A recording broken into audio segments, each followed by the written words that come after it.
Welcome back, everybody. We are Rough Draft Research. You are the audience, and together we are on a quest for Dynasty Domination.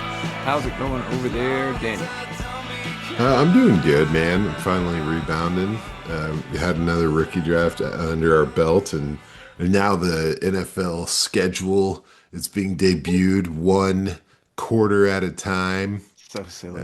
So I'm joining what I'm calling a one-person boycott, where I just don't check what the NFL schedule is until July.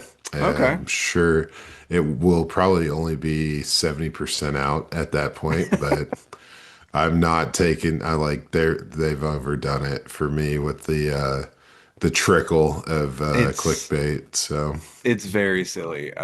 They just want to dominate the entire TV schedule, and I respect what it, are we but I doing? also can't stand it. Like, um, No. I always look. I mean, I didn't look until it was all officially out, just to plan, see if I can go to any games, knock out my stadium list, but that's Yeah. about it. Like it's not that big a deal. Like it doesn't Right. matter that much. It, yeah, yeah.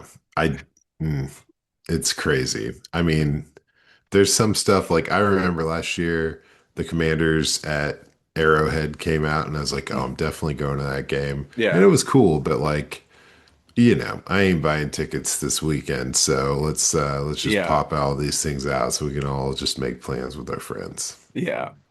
So anyway, here But we go. that's not what we're here How to are you? talk about. I'm good, man. I'm good. Hanging in there. Yeah, we got one more draft down and one Ah, more to go. Also, yep. sorry in advance if you're watching on YouTube and my screen is vibrating.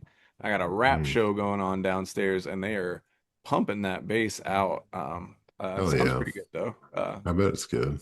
But besides that, yeah, we're rolling in. And now that we've only got one draft left, and a lot of our leagues are cannibalistic, a lot of the same people in there, so they know where we're at already. They've heard us talk. So we're gonna give some secrets away by doing our post NFL draft rankings for all the major positions here.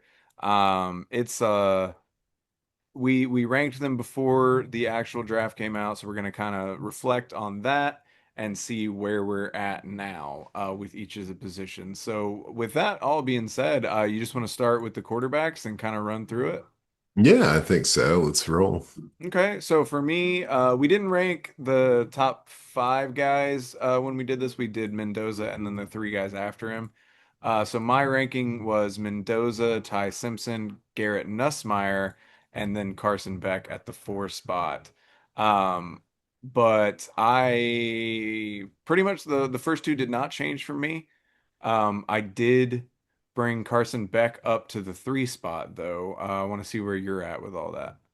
Yeah, so I guess yeah, we just had the four the last time, and yeah, I had Mendoza, Simpson. I had Drew Aller as number three, and then Taylon Green because I was dreaming of him being a tight end in Denver for some reason. Yeah. Um, but yeah, post draft, I'm with you. I've got Mendoza, Simpson, and then I do have Beck in the three spot as Yeah. well.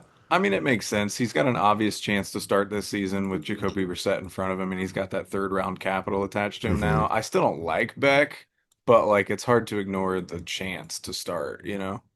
I mean, it's probably the most ripe opportunity, Hmm. for not all of these rookies, but well, probably the number two spot, behind the Raiders. So, and I don't know, according to rumors, with Kirk Cousins in there, there's a chance that Beck out snaps Mendoza. So, Potentially, yeah.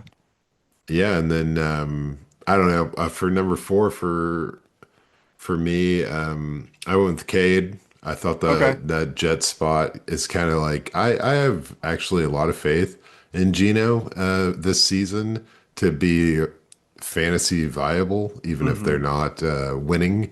I don't think they're necessarily interested in being overly successful this year. But I was impressed by them going up in the fourth round to snatch him. I thought it was a good landing spot. It showed they're kind of serious about him. So that's where I hit with the number four spot there. I couldn't agree more. I also had Cade Klubnik as the number four spot. He also has a chance to start, and I like the team around him Yeah, more than the guy we're going to talk about at the five spot, or that I'm definitely going to talk about at the five spot. So I like a good offensive line and good weapons around him. So if he does have the chance to start, like maybe he can at least be serviceable in fantasy and for the Jets. So that's why I have him at the four spot. I still throw out there that like anybody after Simpson, I don't have a lot of faith in like moving forward, but sure. potentially streaming or just throwing in on a random week.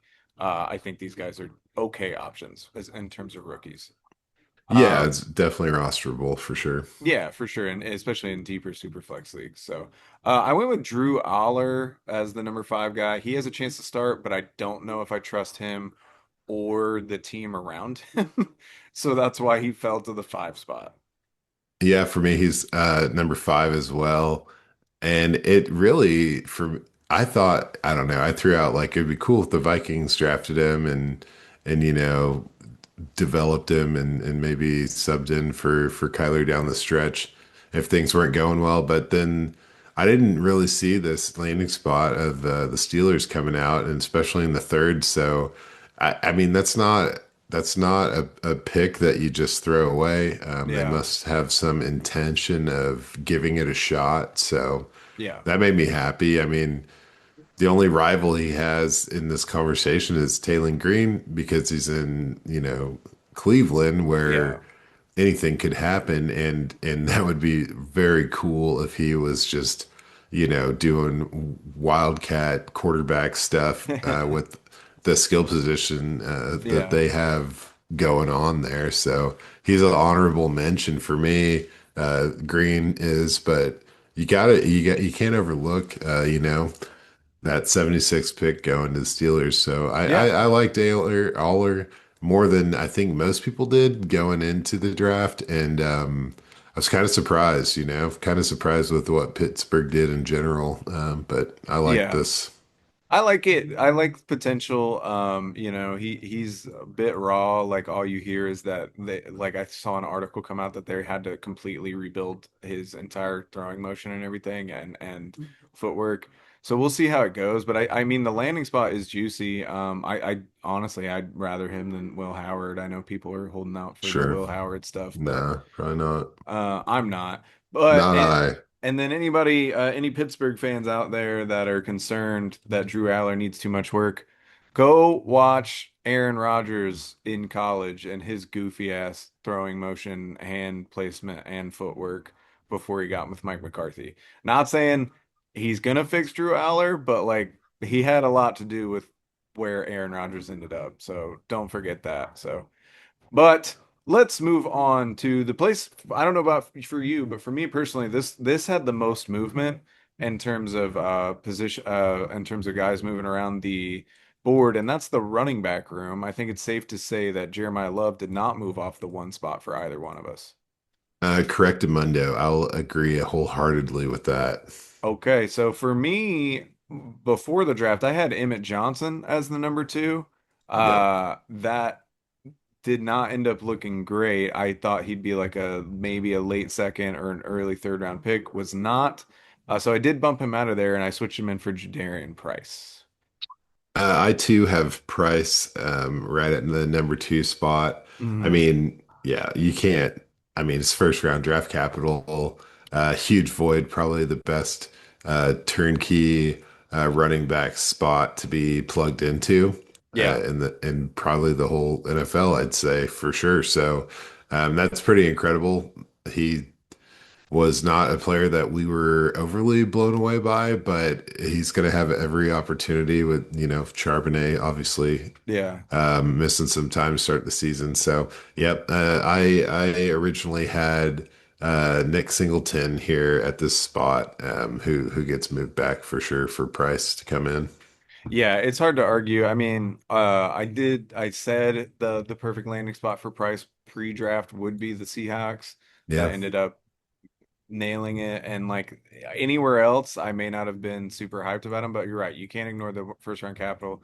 And then even when Charbonnet is back, he's never been a full three down guy and has always been like kind of in and out of the lineup. So Price, like you said, is going to have the ultimate chance to start here, and really get a workload in. I Before the draft, I had Price at three, so I wasn't too Same. far off.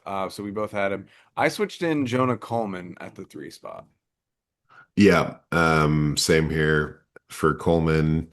Um, I didn't have him on my initial top five for running backs, but he kind of takes the place of Mike Williams or Mike Yeah, Washington for obvious reasons.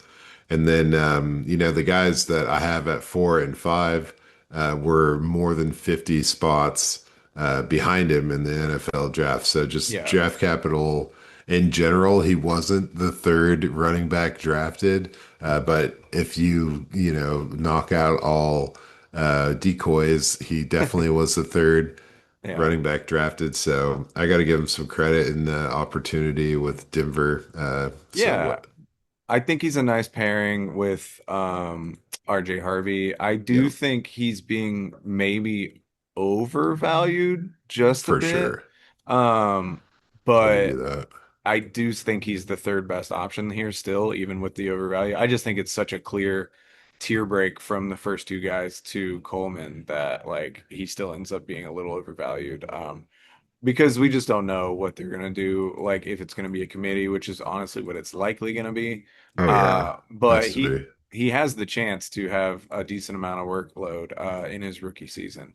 I had Coleman four in previous like before the draft, but I Okay. swapped him out for Nicholas Singleton actually.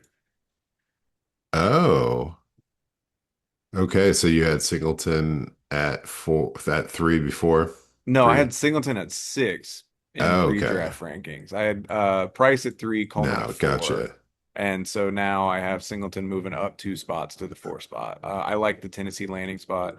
I've never been a huge Tony Pollard guy, even though it's made me look stupid a lot because he's been good. And as much as I love Tajay Spears, word up Green Wave, Yep. but both those Also guys are made you look yeah. stupid as Yeah, it well. did. Uh, Both those guys are definitely susceptible to potentially losing their jobs for Singleton. Maybe not this year, but I could see it within the like next year or so. Yeah, I think they're both free agents after this year. It's the word on the street, but could be wrong. Never wrong. Never been wrong. Not this time, never. But I also have number 4 as Singleton. Okay. Um, and so with me, and this is kind of a conversation we're having offline, and kind of a reoccurring thing in my rookie drafting, but for me, 4 and 5, it comes down to roster build for Yeah. me. So I had Singleton at the number 4 spot, just for the same things you're saying, weak competition in the backfield that needs a good runner. And then I put him over the number 5 guy. For me, I have Emmett Johnson at 5. Mm. And that's strictly because they went after the biggest free agency and the reigning Super Bowl MVP with Kenneth Walker did the Chiefs. So I drafted Emmett Johnson over Singleton in leagues where I viewed that pick as more of a depth piece than like a needing a starter. So I like the upside for Johnson potentially in the future.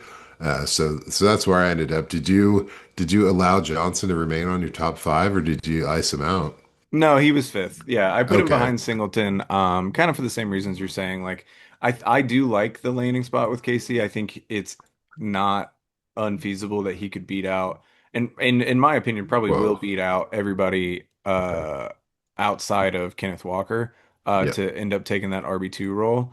And we've seen Kenneth Walker be not a full-time necessarily guy. I mean, maybe that was just Seattle. But I could see Johnson still getting like, like 20-30% of the snaps maybe. And then if you have a injury to Kenneth Walker, maybe he gets a little more runway in an offense that, is typically pass happy. So we could see him have a little bit of free run with the Chiefs. So I still, yeah, he was still in my top five. He just fell from the two spot. And Mike Washington, who I had fifth pre-draft, fell out of the top five. I actually ranked six because I couldn't not talk about Singleton pre-draft. Okay. So I had Washington five and six. So I just threw a six on here. Kaytron Allen, more like an honorable mention. I like the Washington landing spot. It's a bit cloudy with that depth chart, but I don't think it'd be impossible for him to see some run.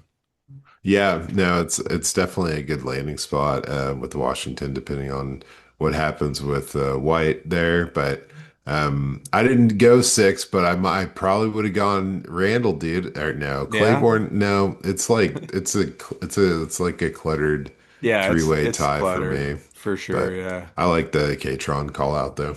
Cool. All right, so moving on to wide receivers. My pre-draft top five, and I'm saying this because they didn't change. It was Carnell Tate, Makai Lemon, Jordan Tyson, Casey Concepcion, and Omar Cooper Jr. I did not change my top five at all.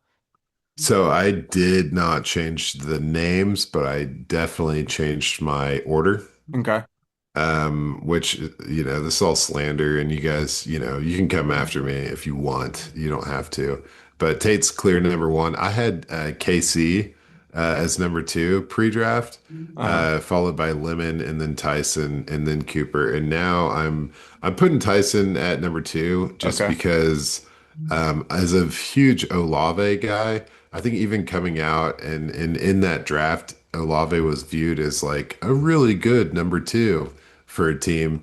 And he's shown to be, a serviceable number one with some inconsistency and injury and kind of I would say, a less than fully versatile wide receiver one role. And I kind of view Tyson to have a similar skill set as far as like a lack of versatility. So I think that there's a chance that these guys would go back and forth as being the lead on their team. Whereas with Lemon, I don't know with Smith, he's probably going to be forced as the lead for now, and AJ Brown is still on that roster. I know that's kind of a ticking time bomb. But then KC gets a drop, going to the Browns. It's kind of not the perfect landing spot, even though I view him as going to be having the number one target share on that offense. It's just not an offense with a quarterback that's defined or successful. So he slips a little bit on my rankings there. That's fair. No, I agree. I had KC at four, so he didn't move, but in terms of the landing spot, it's not the best, but he does have the immediate chance to be the number one guy there. So like that definitely keeps him at least in that like top five range. And I obviously just love the player as well. So it was hard for me to even think about moving him, which I didn't. And the reason I kept Lemon over Jordan Tyson, more faith in the Eagles. I'm just assuming AJ Brown is gone at this point, so I see Lemon as the two. And while I do think Devonta Smith is going to get the primary looks, obviously, I just think Lemon fits really well with what Jalen Hurts is actually okay at. And I'm not one of those guys that like is completely out on Jalen Hurts Mhm. as a passer. I think his hype got way blown up when they make the Super Bowl, they win the Super Bowl, and then we kind of saw it fall back to where it really should be. Like he's okay, he's good, but he's not like game-breaking world changer levels of QB play. But I think Lemon is a guy you can get the ball into his hands. He can do stuff for you after the catch. He gets open really well. So those are all things that Hurts can be good at, and you can throw it to him short. You don't have to do all this deep stuff or over the middle stuff. You can for kind of force touches to him almost, and he can do stuff for you. So that's why I didn't have Tyson over Lemon. So Tyson stayed third, but I do love the landing spot for Tyson as well. So it doesn't. I wouldn't have a problem with anybody ranking Tyson above Lemon. That's just personal preference there. And then Cooper, good landing spot, was always kind of like the fifth guy to these other four. Yeah. And I don't think his landing spot would have changed that for me at all.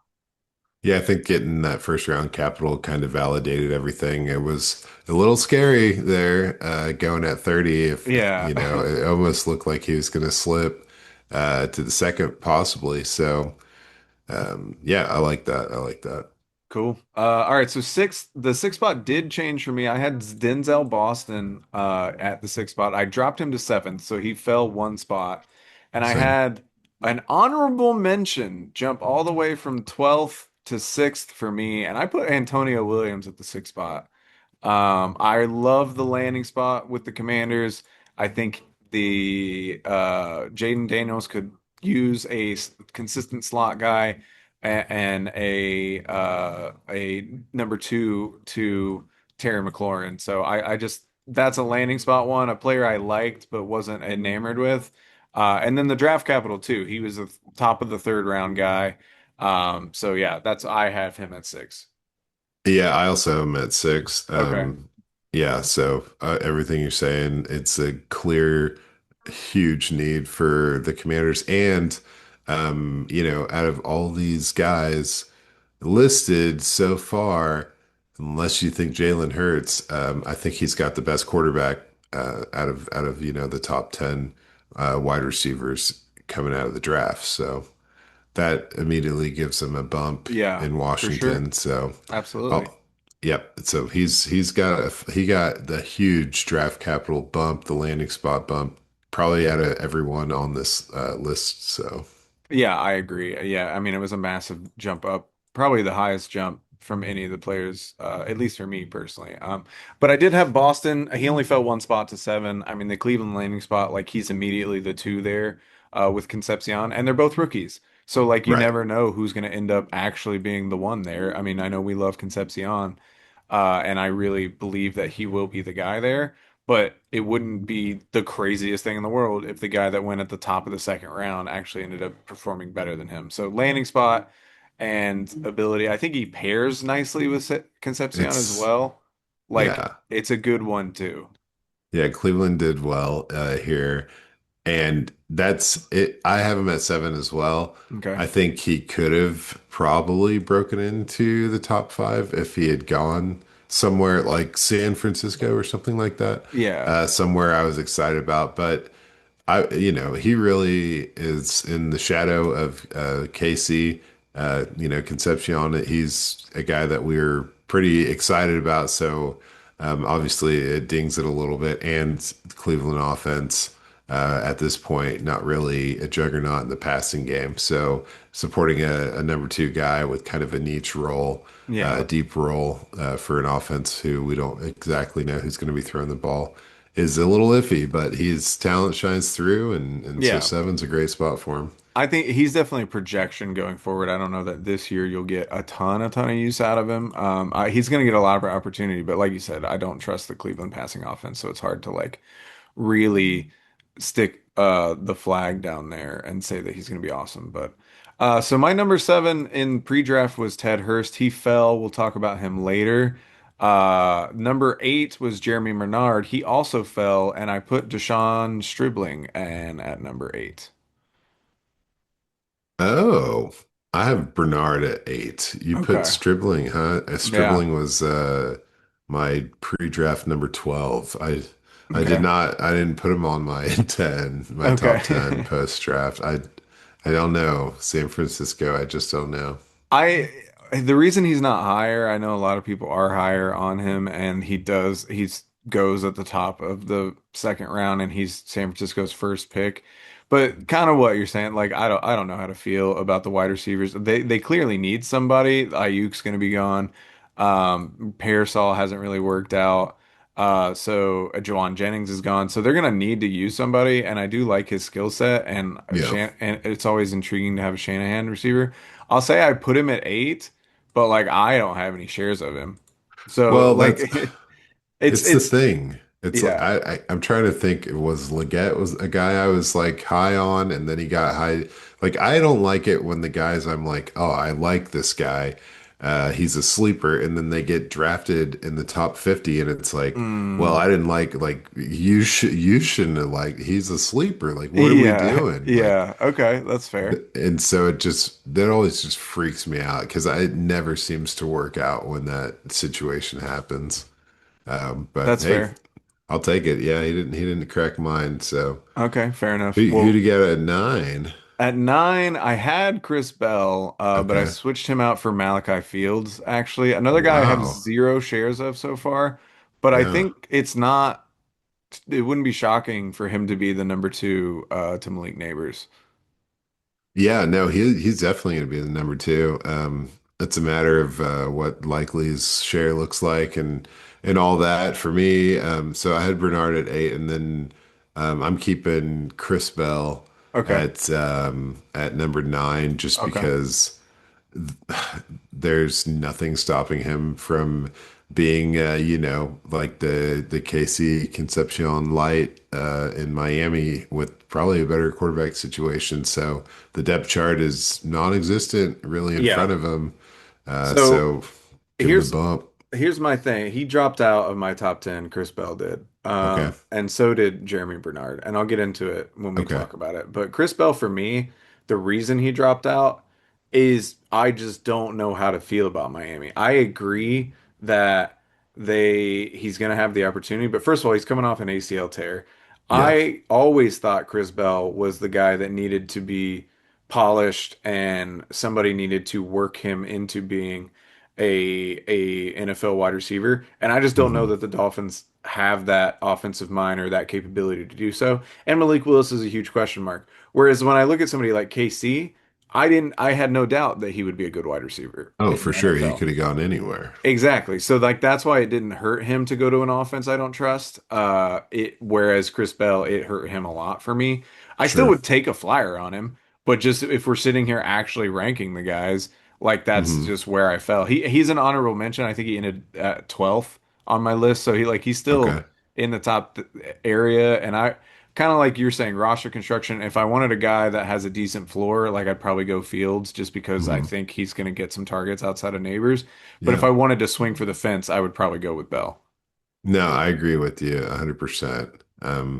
I think if they both succeed, Bell's success Will be looks, higher. yeah. Absolutely. Yeah, But 100%. Fields, I mean, I really struggled here.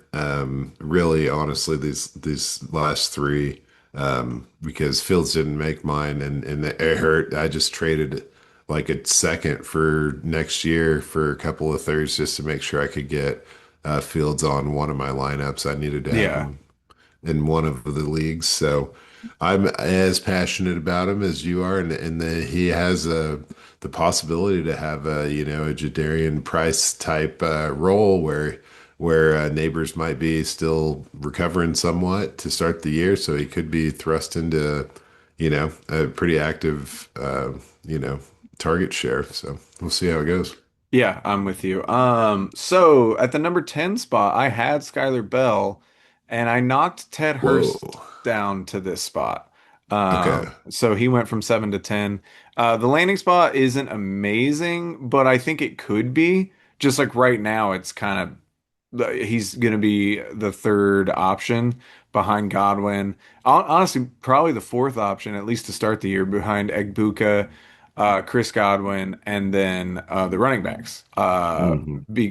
And then, Kate, like he'll probably be fighting with Kate Otten for that fourth spot, at least at first. But I think going forward, obviously, Chris Godwin is older on the way out. I don't subscribe to this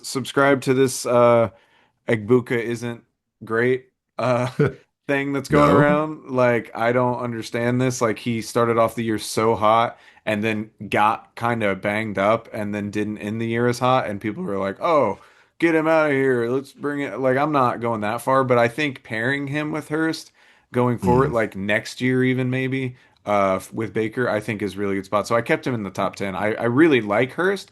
I just don't know that like his rookie season is going to be that crazy. Yeah, I got Hurst at 10 as well. It's kind of Okay. like you're saying, like a post Godwin, which like feels like we've been Yeah. transitioning to post Godwin. Like I'm amazed that Mike Evans isn't still on this team and Godwin wasn't the one that was whatever, Yeah. however that works. Yeah. But this is insurance. They've been hitting the wide receiver um, position in drafts pretty well constantly the past several years.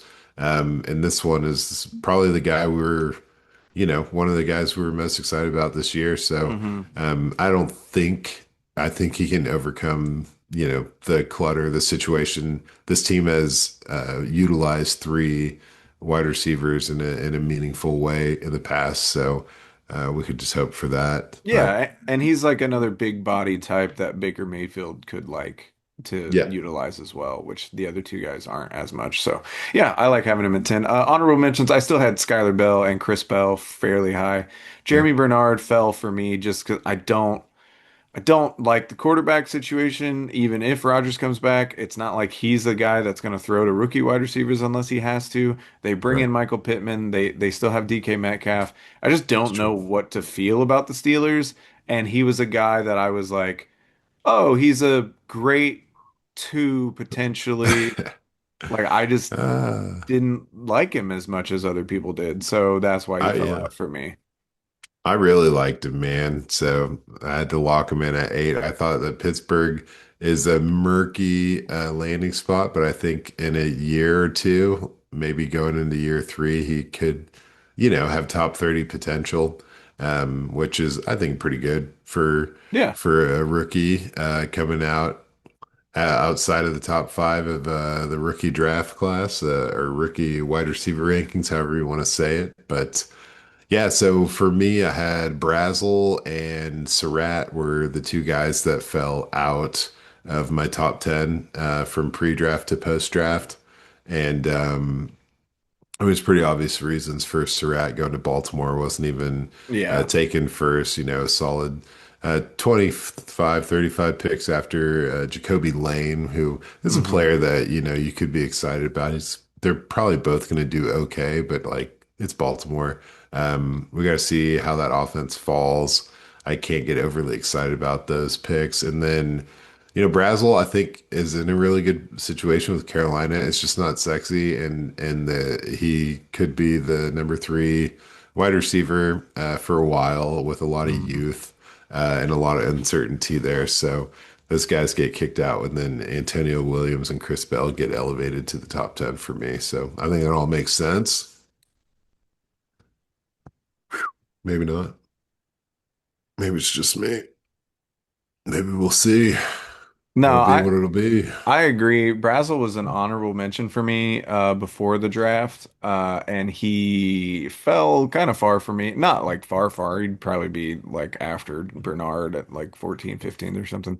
But just because like you said, the third option there, and then honestly, Bryce Young, like I don't know, he doesn't throw that deep all the time, and Brazel's Yeah. got all this speed. It's supposed to Uh, be open for nobody. yeah, exactly. So like I don't know how to feel about it. So yeah, let's move on to the tight ends to wrap this up really Oh, quick. yeah, you got it. The top my top three also didn't change.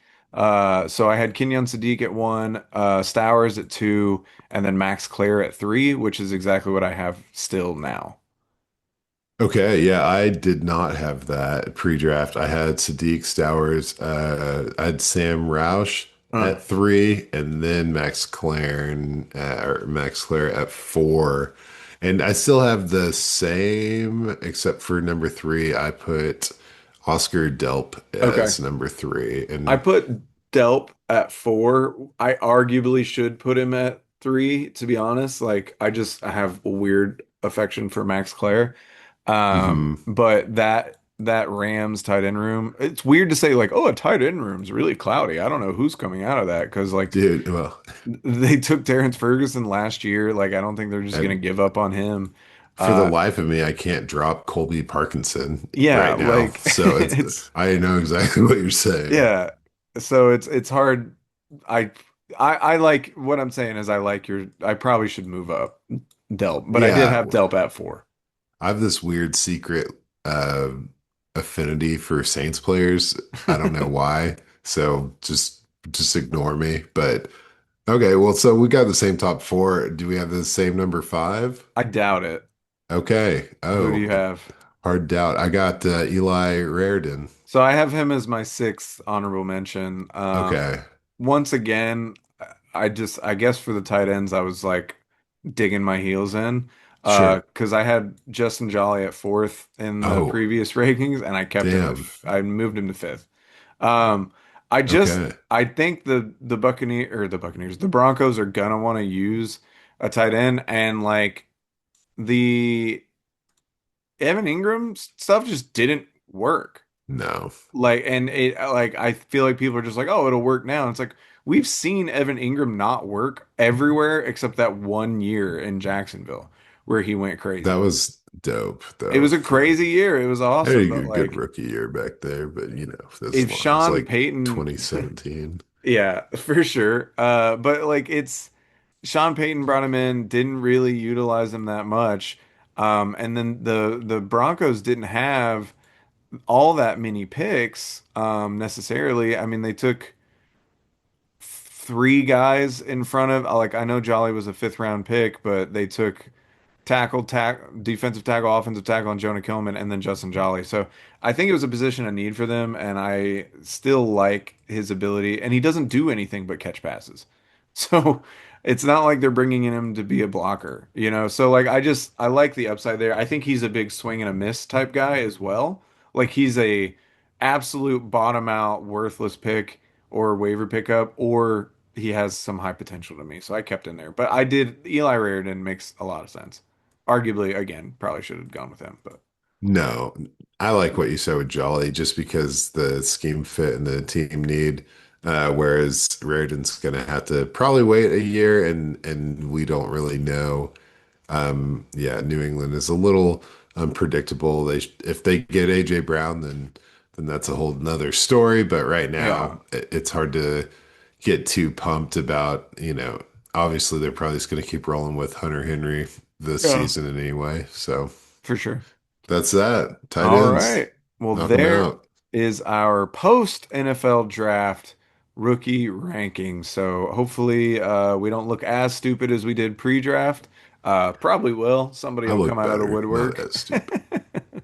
But we will see going forward. So next week we are going to take a break, let the off-season sizzle and cool down a little bit after this momentous schedule release. But we will see you in 2 weeks. So until then, we've been Rough Draft Research. You've been the audience, and we'll see you next time.